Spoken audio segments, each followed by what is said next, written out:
Assalamualaikum warahmatullahi wabarakatuh. Halo teman-teman semua, semoga kabarnya baik hari ini. Nah, dalam kesempatan video kali ini, saya akan sedikit menjelaskan tentang materi vektor. Nah, ada yang udah tahu vektor itu apa?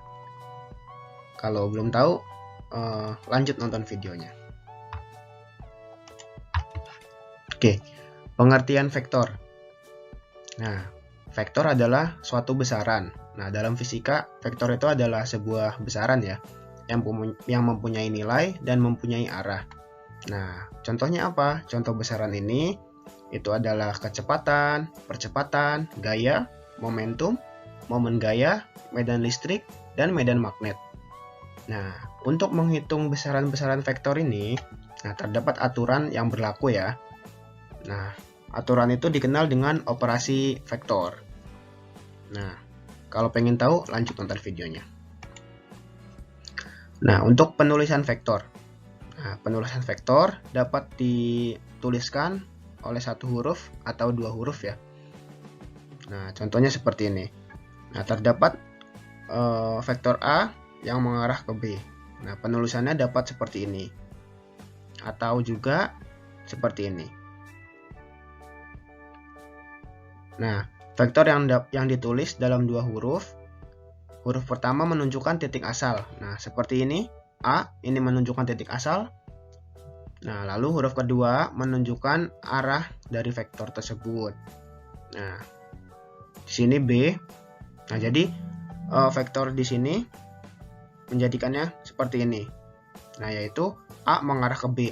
Nah, maka penulisannya adalah A, B. Nah, di atas B-nya ini ada arahnya ya. Nah, jadi seperti itu. Jika dalam satu huruf, nah maka hanya seperti ini. Lalu untuk penggambaran vektor.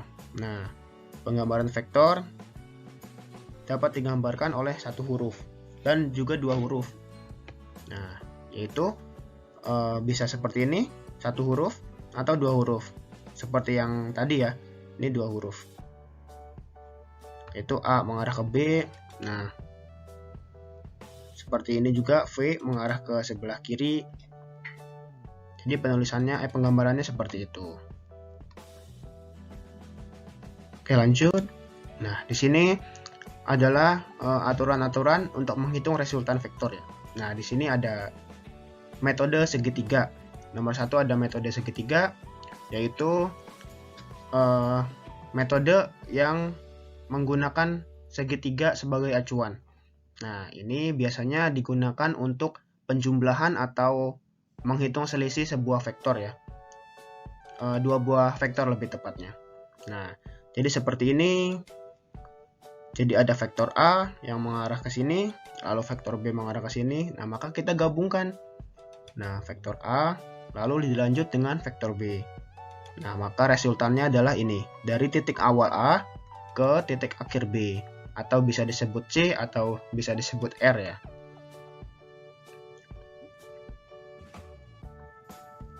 Nah, contoh kalau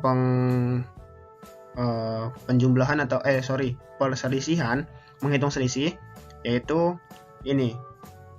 Ada A dan ada B. Nah, maka penulisannya adalah A min B. Nah, A min B artinya B-nya yang asal mulanya positif mengarah ke kalau sesuai mata angin ini mengarah ke timur laut ya.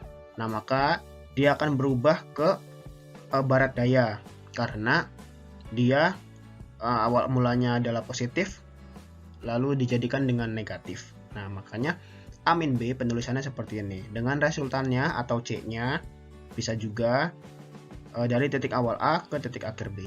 Nah, seperti itu.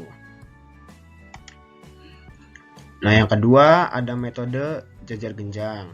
Nah, metode jajar genjang ini menggunakan dua garis sejajar. Nah, jika terdapat vektor A dan B seperti ini, maka kita tuliskan terlebih dahulu. Nah, kita himpitkan. Nah, jadi kita tulis A-nya seperti ini dan B-nya seperti ini.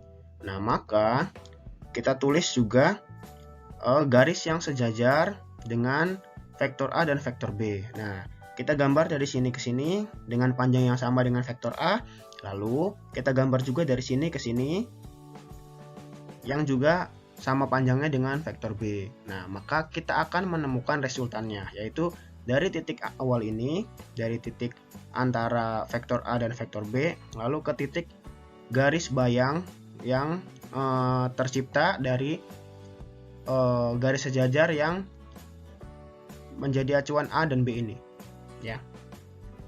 Seperti itu.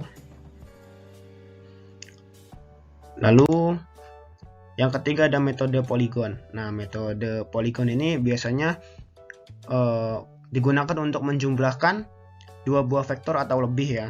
Nah, metode ini sama seperti metode segitiga, cuma ini lebih merupakan pengembangan dari metode segitiga tadi.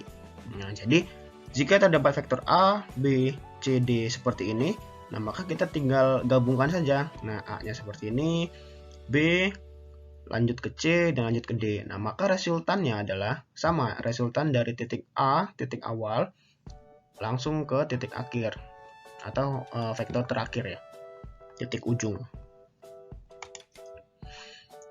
Nah, nomor 4 ada metode analisis. Nah, metode analisis ini merupakan metode yang paling baik ya, karena di sini bukan pengukuran tapi perhitungan.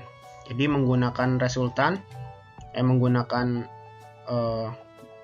perhitungan untuk mencari resultannya. Nah, jadi bisa menggunakan rumus sinus ataupun kosinus. Nah, jadi aturan sinus kosinusnya di sini terdapat di tabel. Nah, maka rumusnya untuk menggunakan rumus kosinus adalah R sama dengan akar F1 kuadrat ditambah F2 kuadrat ditambah 2F1 F2 cos alfa. Nah, jadi dengan R-nya adalah resultan vektor, F1 adalah vektor pertama, dan F2-nya adalah vektor kedua, alfanya adalah sudut apit antara kedua vektor ya. Oke, kita lanjut. Yang kelima adalah metode sinus. Nah, metode sinus ini metode persamaan ya. Nah, jadi bisa dilihat dari gambar sini, diketahui ada dua buah vektor F1 dan F2 membentuk sudut alfa. Nah, sudut alfanya ini.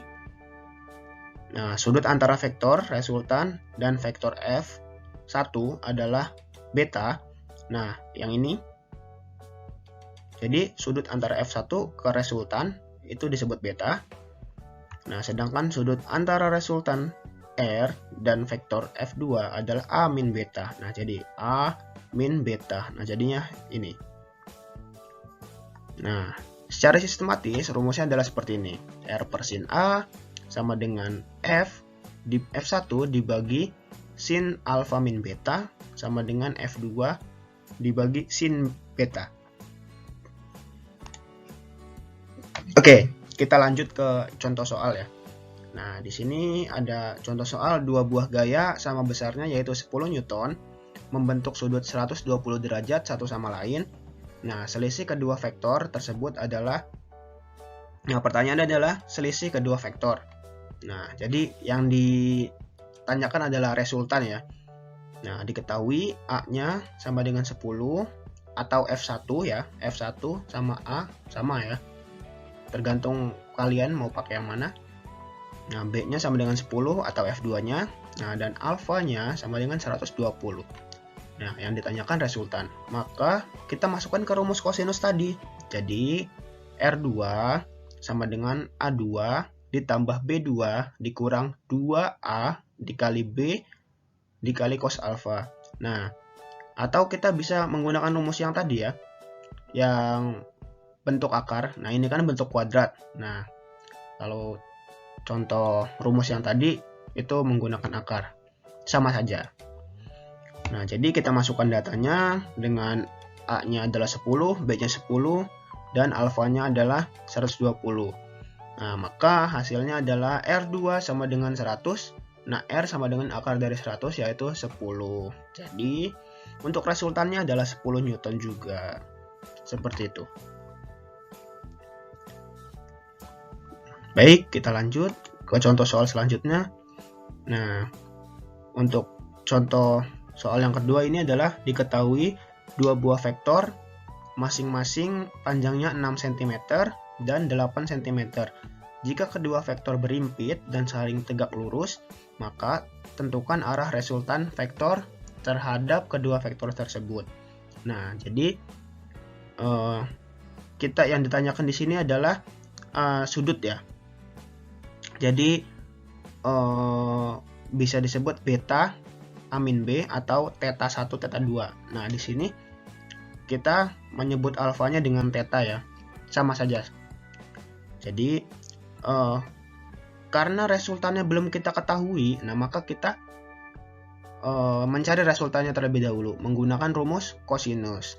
Nah, jadi kita menggunakan rumus R sama dengan akar dari F1 kuadrat ditambah F2 kuadrat ditambah 2F1 F2 dikali cos alpha atau cos theta sama saja ya.